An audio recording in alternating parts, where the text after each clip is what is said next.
Hello, I'm Helen Bradley. Welcome to this video tutorial. In this tutorial, I'll show you how to create a faux tilt shift effect in Photoshop and in Photoshop Elements. The instructions in this video predate Photoshop CS6. In Photoshop CS6 and later, there is a new tilt shift blur feature. However, you can use this particular video to create a tilt shift effect in any version of Photoshop. Traditionally, tilt shift photography is done in camera with a special tilt shift lens. With the current lens on your digital SLR replaced with a tilt shift lens, what you would do is then photograph your scene, and the resulting image would have the impression that it was not an image captured of a real life location, but instead an image of a miniature of that particular location. And this is achieved in part by a very shallow depth of field. So in an image like this, only a single plane in the image would be in focus, with everything else outside that area out of focus. And the effect is that it looks like a miniature. Now, we haven't used a tilt shift lens to capture this image, but it's been captured in a good position for a faux tilt shift effect, because I've captured this a few stories up in a hotel looking down over this scene. And because you would typically look at a miniature scene from above, then that's a good position to capture images that you want to create a faux tilt shift effect for. So I'm going to show you how to create this effect not only in Photoshop but also in Photoshop Elements. I'm going to use a technique that's going to be able to be applied to both of those programs, and also one that's going to allow you some flexibility in determining what part of the image is in focus. So I'm going to start by just duplicating the background layer of this image, and we're going to work on this layer. Now, the first thing we're going to do is to actually apply the blur effect, and I'm going to do it using a Gaussian blur. So I'll choose Filter and then Blur and then Gaussian blur.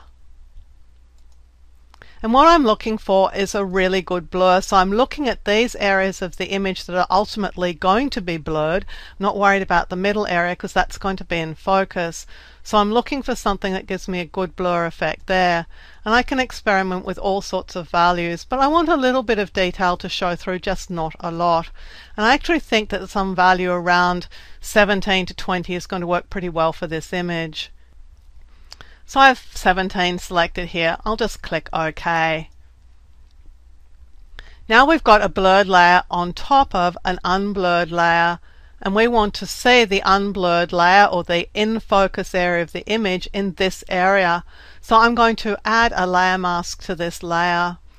To do that, I click on the layer and just click this Add Layer Mask icon. And that adds a layer mask. So now I can paint on the effect of some sharpening in this area, and I'm going to do that using a gradient. So I have the gradient tool selected here. It shares a toolbar position with the paint bucket tool, and I have a gradient selected. I'm using this black to white gradient. It'll be the third one in.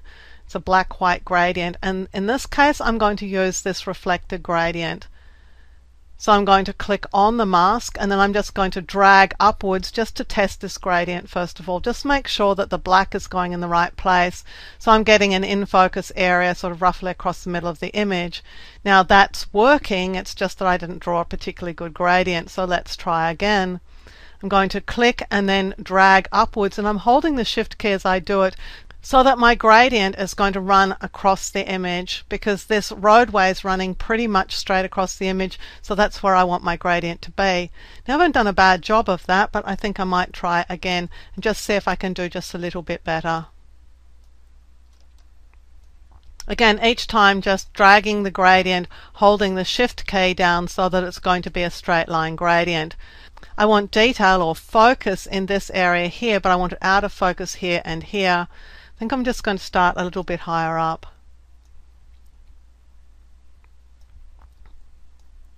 And when I get a result that I like, I'm just going to call that good. And you can see that this looks a little bit more like we're looking down onto a miniature scene, one that's made up of toy cars and toy trees. Now you can further enhance the effect with a couple of adjustment layers. The first one is a curves adjustment layer. We'll choose Layer, New Adjustment Layer, and choose Curves. Now this feature isn't available in Photoshop Elements, so we'd use Levels in Photoshop Elements. Here's my curves adjustment, and all I'm going to do is drag on the top end of the curve to lighten the image. So now that I've got the curves adjustment in place, I'll just close the dialog here, and then we'll add a hue saturation adjustment. Layer, new adjustment layer, hue saturation. Now I would use that in Photoshop CS4 and earlier, and I'd also use it in Photoshop Elements. But if you're using Photoshop CS5, you'll get more mileage out of Vibrance. So let's select Vibrance. Now one of the beauties of Vibrance is that not only does it have a saturation slider, but it also has this Vibrance slider. Now Vibrance allows us to adjust the saturation of undersaturated colors. So any colors that aren't already saturated fully will be more saturated using Vibrance. So it's going to build in a little bit of protection against this yellow and this red here and this red here being oversaturated. So we'll get a bit more mileage out of Vibrance because we can crank that up to a higher level. I'll still apply some level of saturation though, because I still do want this to be bright and a bit unreal. But if I were using Photoshop CS4 or earlier, or Photoshop Elements, I'm probably going to have to crank up saturation quite a bit higher than this because I won't have a Vibrance slider to increase the saturation in undersaturated colors. So there's our Faux Tilt Shift effect in Photoshop. And let's just have a look at another couple of images before we leave here. This is a piece of stock photography that I downloaded from sxc.hu, which is a stock image site, and I'm going to apply the same tilt shift effect to this. Just working through the exact same process of using a Gaussian blur on a top layer of the image, and I'm just going to apply the same amount of Gaussian blur that I did earlier. I'm going to add a layer mask to the image. I'm going to select my gradient, but in this case I really just want the train to be in focus, so I don't really want a plane through the image. I'm going to select instead this radial gradient. I'm going to make sure that I have the layer mask selected here, and I'm just going to drag to apply the gradient to the image. So I want a little bit of focus just around the train but not anywhere else. Might actually just drag this out a bit more, and we might just paint in the effect in a minute. I'm going to switch to a brush. I'm going to select a pale grey here, not a full grey. I'm going to make sure the opacity of my brush is scaled down, so it's down to about 50%. So I can now paint on the areas that are going to be in focus in this image. So I want the train to be in focus, but not very much of it. Now let's just zoom in a little bit and just make sure that we've got this correct. Now the train is in focus, but a little bit too much behind the train is also in focus that shouldn't be. So I'm just going to switch colors, go back to my brush, and now I'm just going to brush out the area of focus around the train. Just making sure that the only thing that really is in focus is the train, and probably this signal here a little bit.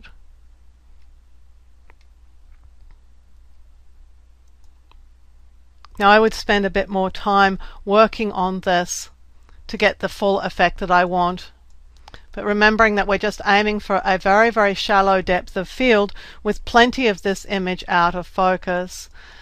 Because I'm painting on this effect, I can just switch between the foreground and background colors by pressing X. And then I can just paint using my paintbrush. Now my paintbrush has got 0 hardness. Might be a little bit better if I actually hardened it up a little bit, particularly when I'm painting in white, to paint out this effect, to make sure I'm getting it hard along the edge of the train here, because I really don't want to see any of that background in focus. I really just want the front part of this train to be in focus. Let's just zoom out again, and I think we'll get a better mileage again out of this image if we crop it.